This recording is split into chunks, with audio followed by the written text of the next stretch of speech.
नमस्कार, मैं हूं शिवेंद्र और आप देख रहे हैं द सिटी खबर। ऑपरेशन सिंदूर 2.0 जिसको लेकर पूरा देश गौरवान्वित है और भारतीय सेनाओं के तारीफों के बना रहे हैं। कहीं तो लोग मिठाई बांट रहे हैं और शायद ये ऐतिहासिक क्षण हमें देखने को मिला। अपनी सेना और देश की सरकार के प्रति आभार व्यक्त कर रहे हैं। आप देख सकते हैं हमारे साथ में आज कुछ भिलाई के डॉक्टर्स हैं, प्रबुद्ध वर्ग हैं ये, और ये भी आज सेलिब्रेट कर रहे हैं भारतीय सेना के ऑपरेशन 2.0 को। तो इनसे बात करने का प्रयास करेंगे और समझने का प्रयास करेंगे कि किस प्रकार से अपनी भावनाओं को ये व्यक्त कर रहे हैं और क्या सोचते हैं पाकिस्तान के भविष्य को लेकर और भारतीय सेना के शौर्य को लेकर। सबसे पहले बात करेंगे ब्रिजेश बिजपुरिया जी हैं, राजनीतिज्ञ हैं। भाई साहब, कल का जो क्षण था कैसे कहेंगे उसके बारे में? कल का क्षण बहुत ही आनंददायक था। लंबे समय से जो पीड़ा झेल रहे थे हमारी 26 बहनें विधवा हुई थी पहलगांव में, उनका बदला लिया गया है सिंदूर ऑपरेशन के माध्यम से। उनका जो सिंदूर पोष दिया गया था आतंकवादियों के द्वारा, वो सिंदूर का बदला लिया है माननीय प्रधानमंत्री जी ने और हमारी फौज ने। और इस पल को हम सब बहुत ही खुशी के साथ जी रहे हैं और माननीय प्रधानमंत्री जी को और अपनी फौज को बहुत धन्यवाद देना चाहते हैं, उनका आभार प्रकट करना चाहते हैं कि उन्होंने आज हमारा जो बदला लिया है। और पाकिस्तान को भागने की जगह नहीं मिल रही थी, ये हम सब ने देखा है। और निश्चित रूप से पाकिस्तान की स्थिति बद से बदतर होगी और हिंदुस्तान ये पूरे विश्व को दिखलाएगा कि हमने उन पर जो हमला किया है वो किसी चीज़ की लालच में नहीं किया है, हमने उन आतंकवादियों को मारने के लिए किया है। और पाकिस्तान ने हमारे जो रहवासी इलाके हैं उन पर आक्रमण करने का जो प्रयास किया है उसका मुंह तोड़ जवाब दिया है। बिल्कुल, कहा जाता है राष्ट्र रक्षा परम व्रतम। तो राष्ट्र की रक्षा के लिए हमला किया गया। एक और डॉक्टर साहब हमारे साथ में है, एक भी मिसाइल उनका भारत में गिर नहीं पाया। डॉक्टर साहब थोड़ा परिचय देंगे फिर कहेंगे क्या? मैं डॉक्टर नीरज शर्मा। मुझे अपने सेना पर बहुत गर्व है कि आज वो इतने बहादुरी के साथ लड़ रहे हैं और हमारी जो टेक्नोलॉजी है, जो मोदी जी ने आज अपने टेक्नोलॉजी को यूज़ किया, इतने अच्छे तरीके से उनका जवाब दिया।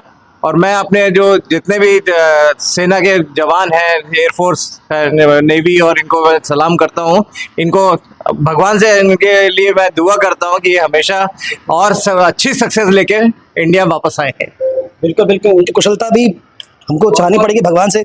जी भाई साहब, कैसे कहेंगे कल के विषय को? परिचय थोड़ा दें पहले। हाँ, मैं डॉक्टर आशीष शर्मा। कल का जो भी मिशन इंडिया किया है, हाँ, तो उसके ऊपर तो बेहतरीन जवाब भारत देने वाला है। मोदी जी के नेतृत्व में जो संगठनिक काम चल रहा है वो भारत जो है पाकिस्तान के ऊपर मुंह तोड़ जवाब है ये उनके लिए। ये तो सब क्या कहेंगे कल के विषय को लेकर? मैं राजेंद्र कुमार, मैं माननीय मोदी जी को और सेना को और देश की जनता को बधाई देना चाहूँगा और आगे भी इसी तरह हम मुंहतोड़ जवाब देते रहेंगे। ऑपरेशन सिंदूर खासकर महिलाओं के लिए, लेडीज के लिए एक बड़ा भावुक करने वाला विषय है। कैसे क्या कहेंगे इसके बारे में? जैसे हमें पता है कि बाकी देशों में नहीं पता है सिंदूर का मतलब, तो अब जाके उन्हें सिंदूर का जो मतलब है हमारे इंडिया के थ्रू उनको पता चल जाएगा कि सिंदूर का क्या मतलब है। और भारतीय सेना तो प्रशंसनीय है ही, हम उनकी तारीफ करते ही हैं। और जो लोग अभी हमारे इंडिया में जो नागरिक सोए हुए थे, उन्हें लगा था हमें क्या, मुझे लगता है कि ये जो अभी वॉर चल रहा है उससे उनको भी एक जागरूकता मिलेगी। और अगर अभी नहीं जागे तो फिर आप राम भरोसे। बिल्कुल बिल्कुल, सिंदूर क्या होता है ये भी जान गए होंगे और सिंदूर की कीमत कैसे चुकानी पड़ती है ये भी जान गए होंगे। जी डॉक्टर साहब, कैसे क्या कहेंगे? परिचय दें पहले। मैं हूं doctor Kamta Sahu, maxillofacial surgeon हूं मैं। कहा गया है हमारे देश के जो तीनों सेनाएं हैं उस पर गर्व है और माननीय नरेंद्र मोदी जी हमारे देश के प्रधानमंत्री, उस पर भी गर्व है। जो लात के भूत है वो बातों से नहीं मानते और हमारी तीनों सेनाओं ने जो करके दिखाया है उस पर हम बहुत गौरव है। वंदे भारत, भारत माता की जय। लात के भूत हैं भैया कह रहे हैं, आप कहेंगे भैया? ठीक, तो ऐसा लगता है कि अब सुधर जाएगा पाकिस्तान? देखिए, पाकिस्तान की सेना जो है वो दहशत गर्दों की सेना है, वो प्रोफेशनल सेना नहीं है। हमेशा देखे होंगे ISI है उनकी, वो सेना के माध्यम से, और सेना पूरे अपने माध्यम से आतंकवादियों को फंडिंग, सपोर्टिंग सब करती है ना। तो उनका यानी अगर हमको पाकिस्तान को ख़त्म करना है तो उनकी सेना को ख़त्म करना बहुत ज़रूरी है, ताकि जो नए लोग आए उनके दिमाग में ये रहे कि भैया हमने ये गलत काम किया था, हमने निर्दोष लोगों की हत्या की थी जिनका कोई इससे लेना देना नहीं था। बेचारे घूमने गए थे वो पर्यटक, जिनको जात यानी उनको पूछा गया कि कौन से धर्म के से बिलोंग करते हो, उसके बाद गोली मारी, तो ये बहुत ही घिनौना कार्य किया है। इसके लिए तो पाकिस्तान को कतई माफ़ नहीं किया जा सकता और उनको पूरा नेस्तनाबूद करना है पाकिस्तान को। तो ये हैं डॉक्टर प्रदीप चौधरी, जो कि चिकित्सा प्रकोष्ठ के संयोजक भी हैं दुर्ग जिले के। सर, कैसे देखते हैं? ऐसा लग रहा था कि वो खुद डर के भागने वाले हैं। कुछ खबर भी आ रही थी कि कुछ सैनिक लोग भाग रहे हैं। थोड़ा परिचय देंगे फिर बताएंगे। मैं देवेश पुरोहित, जनरल मैनेजर पल्स हॉस्पिटल। सबसे पहले तो मैं समस्त देशवासियों को और पूरी भारतीय सेना को बहुत बहुत बधाई एवं शुभकामनाएं देता हूं। और हम एक आदर्श सेना है, इसका एक बहुत अच्छा उदाहरण पेश किया है। बिकॉज हमने कभी आक्रमण नहीं किया, हमने अभी तक जो भी किया वो जवाबी कार्रवाई की है। और मैं तो बोलता हूं कि ये जवाबी कार्रवाई करते हुए जो हमारा पीओके है, जिस पे इन्होंने बहुत सालों से कब्जा कर रखा है, मुझे लगता है कि हर एक भारतवासी ये चाहता है कि वो पीओके अब हमारा हो।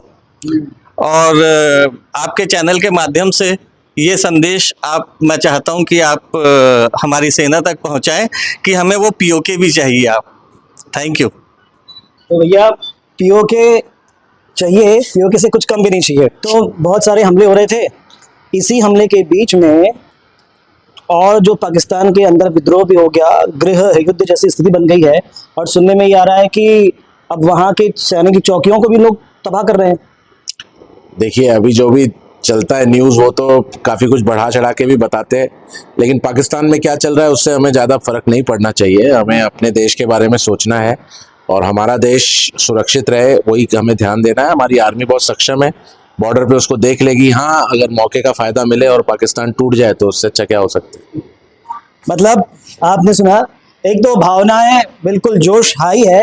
इसके अलावा जो बात बहुत समय से हम सुनते थे, कहते थे कि पीओके भारत के पास आना चाहिए। कुछ दिन पहले ही हमारे रक्षा मंत्री ने कहा था, जो देश चाहता है, देश की जनता चाहती है, वैसा ही होगा। और उसके कुछ दिन पहले प्रधानमंत्री नरेंद्र मोदी ने कहा था, कल्पना में भी जो उन लोगों ने, दहशतगर्दों ने नहीं सोचा होगा, वैसी कार्रवाई की जाएगी। और ठीक वैसी ही कार्रवाई की जा रही है।